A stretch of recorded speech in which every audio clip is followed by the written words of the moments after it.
अस्सलामुअलैकुम and welcome to another vlog. This is me Aqsa and आज का जो हमारा व्लॉग है वो बहुत ही इंटरेस्टिंग होने वाला है क्योंकि मैं आपको बिजनेस आइडिया के साथ साथ जो है बिजनेस प्लान भी बनाना सिखाऊंगी। मैंने सोचा क्यों ना मैं अपने जो हैं सब्सक्राइबर्स और देखने वालों को बिजनेस आइडियाज़ तो सभी बताते हैं, लेकिन ये कोई नहीं बताता कि इसको किस तरह से इम्प्लीमेंट करना है। तो मैं आपको वो भी बताऊंगी किस किस मटेरियल की ज़रूरत होगी, किस किस चीज़ की ज़रूरत होगी आपको, और आपने जो है वो किस तरह से आपको मैं step by step each and everything बताऊंगी। कितनी कॉस्ट लगेगी, किस तरह से चीज़ें होंगी, ओवरऑल कितनी क्या क्या चीज़ें रिक्वायर्ड होती हैं और आप उसको इम्प्लीमेंट किस तरह से करोगे। और फिर पैसा ही पैसा, पैसा ही पैसा।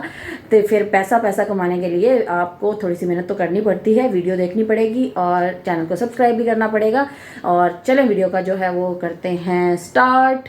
तो सबसे पहले आपने क्या करना है कि जल्दी नाल अपने पेन ते नाल पेज लैके तुसी बह जाओ तो फिर तुसी नोट डाउन करो एक एक स्टेप ते कि तुसी बिजनेस करोगे किस तरह से करोगे। तो उसके अकॉर्डिंग जो है ना, चले मैं आपको बताती रहूँगी चीज़ें। और आइला पता नहीं क्या कर रही है आइला को अपनी जो है ना वो एक्टिविटीज़ करते रहने देते हैं। तो मैं आपको जल्दी से बता देती हूँ कि बिज़नेस प्लान किस तरह से बनाना है और आपने अपना जो खुद का बिज़नेस है किस तरह स्टार्ट करना है और पैसा कैसे कमाना है।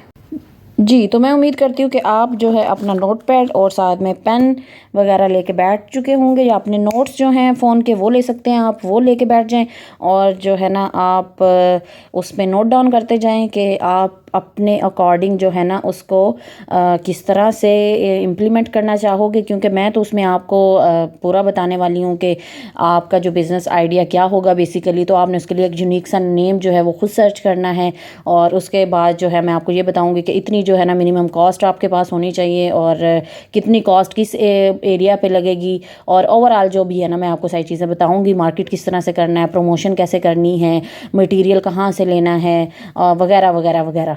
तो जल्दी से जो है ना अब आप अगर चीज़ें लेके बैठ चुके हैं तो स्टार्ट करते हैं। और जो है ना सब अब मैं आपको one by one step by step जो है ना चीज़ें बताती जाऊँगी ताकि आपके लिए इजी हो और आसानी हो। तो सबसे पहले जो है ना हम डिस्कस कर लेते हैं कि हमारा आज का टॉपिक क्या है।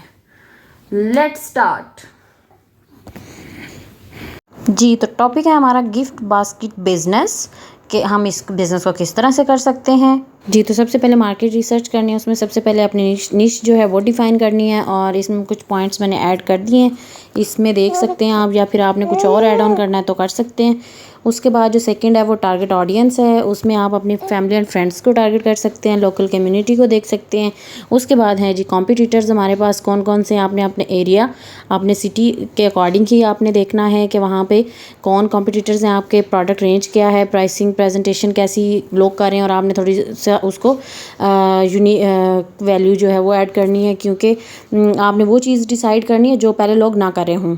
इसके बाद हमारे पास बिज़नेस प्लान हमने कैसे बनाना है, बिज़नेस नेम डिसाइड करना है, उसकी ब्रांडिंग करनी है, बिज़नेस जो है सिंपल सा उसका लोगो आपने डिफ़ाइन बना लेना है। उसके बाद आपने उसके लिए ब्रांडिंग मटेरियल क्या क्या रिक्वायर्ड है वो आपने बना लेना है। उसके बाद आपने जो बजट एलोकेशन है उस पर काम करना है सबसे पहले, क्योंकि ये तो मैंने अकॉर्डिंग टू बनाया 20,000। तो आप अगर इतने ही जो है अमाउंट से स्टार्ट करना चाह रहे हैं तो आप ब्रांडिंग पे 2,000 लगा लें, मटीरियल वगैरह पे आप जो है वो 10,000 लगा लें, क्योंकि बहुत एक्सपेंसिव होता है। तो एटलीस्ट आपके उसमें 4 से 5 बुके जो हैं वो बन पाएँ, इतना आपने लेना है, क्योंकि एक आध से आपको उसका कोई फ़ायदा नहीं होगा, आपको समझ ही नहीं आएगा। इसके अलावा सोशल मीडिया जो है बहुत इंपॉर्टेंट फैक्टर है, उस पर आपने लगा देने हैं एटलीस्ट 4,000। उसके बाद पैकेजिंग और जो है ना आपने उसके पार्सल वगैरह करने के लिए उस पर आपने 4,000 लगा देने। और अगर आपके पास बजट ज़्यादा है तो आपने पैकेजिंग और ये जो पार्सल वगैरह है इसमें आपने ज़्यादा इन्वेस्ट करना है, क्योंकि ये प्रोडक्ट जो है ये ईजी टू हैंडल नहीं होती है, बहुत कॉन्शियसली इसको हैंडल करना पड़ता है और आपने अपना कस्टमर भी बचाना होता है, अपना जो है आपने बिज़नेस जो है उसको ग्रो भी करना है। तो इस चीज़ों पे अगर आप ज़्यादा इन्वेस्ट कर सकते हैं तो आपको करना चाहिए और अपना जो बिज़नेस है उसको बचाना चाहिए। और उसके बाद है जी प्रोडक्ट डेवलपमेंट। प्रोडक्ट डेवलप कैसे करनी है, डिज़ाइन हमने कर लिया, लोगो और उसका मटेरियल वगैरह कि हम किस तरह से उसको जो है वो करेंगे, मार्केट करेंगे और इसका डिज़ाइन जो है उसके बाद तो उसके बाद ऐसे सोर्स मटेरियल क्या क्या होगा, बुकेज़ बनाने के लिए आपको आइडिया होगा कि आपको क्या चाहिए, फ्लावर चाहिए हैं। इसके अलावा आप सर्च कर सकते हो गौरमेंट के कुछ प्रोडक्ट्स चाहिए, क्योंकि कुछ लोग जो हैं वो खाने पीने वाली चीज़ें भी पसंद करते हैं, चॉकलेट्स वगैरह। उसके अलावा जो है बेबी अगर है किसी का पैदा हुआ है तो उसके लिए अगर आप बास्केट बना रहे हो तो उसके कपड़े होंगे, उसकी डिफरेंट चीज़ें होंगी, वो आप मार्केट से सर्च कर सकते हो, वहाँ से फाइंड आउट करके आप वो ऐड ऑन कर सकते हो। उसके अलावा आपने अगर बुके बना रहे हो, बास्केट्स वगैरह बना रहे हो तो उसके अकॉर्डिंग जो भी चीज़ें रिक्वायर्ड हो वो आपने कर लेनी है। उसके बाद जी मेन जो है वो ये है कि आपने पर्सनल और जो आपका है ना बिज़नेस फाइनेंसिस वो आपने डिफरेंट रखने हैं। आपने कभी भी अपने जो बिज़नेस के फाइनेंसिस है ना वो पर्सनल यूज़ में नहीं करने हैं, क्योंकि इससे आपका जो बिज़नेस स्ट्रक्चर है वो ख़राब होगा।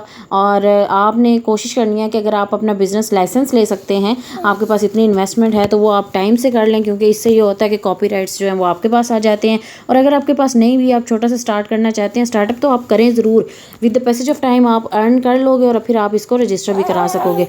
और उसके बाद जो है ना मेन चीज़ जो है ना आपने इस पे लास्ट में और हमेशा बल्कि शुरू से लेके एंड तक फोकस करना है कि सेपरेट रखने हैं अपने फाइनेंसिस, ताकि आपको पता चले कि क्या फ़ायदा हुआ है, आपको क्या नुकसान हुआ है। उसके बाद है जी मार्केटिंग एंड सेल्स स्ट्रेटजीज़ क्या होनी चाहिए। आपने लोकल ग्रुप्स हैं, आपके नेटवर्क्स हैं, आपने उनको ज्वाइन कर लेना है। आपके आसपास सोसाइटीज़ के लोग हैं, इसके अलावा आपकी कोलीग्स वगैरह हैं, उनको आपने कर लेना है। इसके अलावा डिफरेंट जो कॉर्पोरेट ऑफिसेज़ वगैरह हैं वहाँ पे आपने लोगों को टारगेट करना है और उनको गिफ्ट्स वगैरह जो है वो बना कर देनी है। और डिफरेंट आपने पार्टनरशिप्स और कोलैबोरेशंस करनी है कि लोगों को जो रिक्वायर्ड होती है, डिफरेंट नंबर ऑफ़ जो ग्रुप होते हैं, जो टारगेट ऑडियंस है आपकी, आपने उनके साथ कोलैबोरेशंस करनी है, पार्टनरशिप्स करनी है, ताकि आपकी जो प्रोडक्ट है वो आप उनको सेल कर सको और आपके पास जो है ना वो रेगुलर कस्टमर आ सकें। और फिर है जी हमारे पास इन्वेंट्री एंड प्रोडक्शन मैनेजमेंट कि आपने किस तरह से करनी है। आपने सबसे पहले इनिशियल परचेज़ करनी है बल्क में, कि लाइक अगर आप स्टार्ट करना चाह रहे हो कि मेरे पास 10,000 अमाउंट है और मैं इतना जो है मटेरियल परचेज़ करना चाहती हूँ कि एटलीस्ट मेरे जो है ना 8 से 10 बुके जो हैं वो बन सकें, या बास्केट्स मेरी 4 से 5 बन सकें। तो उसके लिए आपने मटीरियल किया, फिर आपने इन्वेंट्री ट्रैक करनी है कि अगर मैंने इतना मटीरियल लिया था तो उसमें से इतना जो है वो तो मैंने यूज़ कर लिया, तो उसमें बाकी मेरा कितना बचा है मटीरियल, तो उसको ये बहुत इंपॉर्टेंट है। ये ना हो कि आपका मटीरियल ख़त्म हुआ हो, आपके पास ऑर्डर आया हो तो आपका जो कस्टमर है वो किसी और के पास चला जाए, आप अपना कस्टमर लूज़ कर दो। ये चीज़ आपने ख्याल रखना है, ज़हन में रखनी है। और आपने जिस एरिया में अपनी इन्वेंट्री रखनी है वो ऑर्गेनाइज्ड और होना चाहिए और डेजिग्नेटेड होना चाहिए, मतलब कि वो स्पेसिफिक एरिया जो है ना वो उसी चीज़ के लिए ही हो। उसके बाद जो कस्टमर सर्विस और एक्सपीरियंस है ना, फीडबैक लेना आपने नहीं भूलना, सबसे इम्पॉर्टेंट चीज़ है।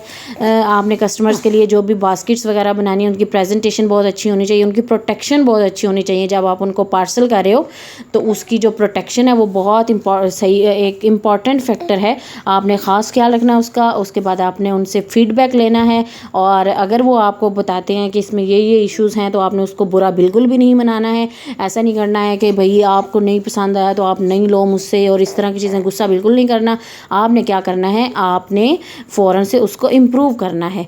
तो मुझे जी, तो ये था हमारा आज का बिज़नेस प्लान और बिज़नेस आइडिया। और अगर आपको जो है वीडियो पसंद आई है तो आप वीडियो को लाइक और शेयर करना मत भूलें, और चैनल को लाजमी सब्सक्राइब कर दें, ताकि इस तरह के जो इन्फॉर्मेटिव वीडियोज़ हैं वो आपके पास आती रहें और आपका फ़ायदा होता रहे। मुझे दीजिए इजाज़त, अगली वीडियो में मिलेंगे। अल्लाह हाफ़िज़।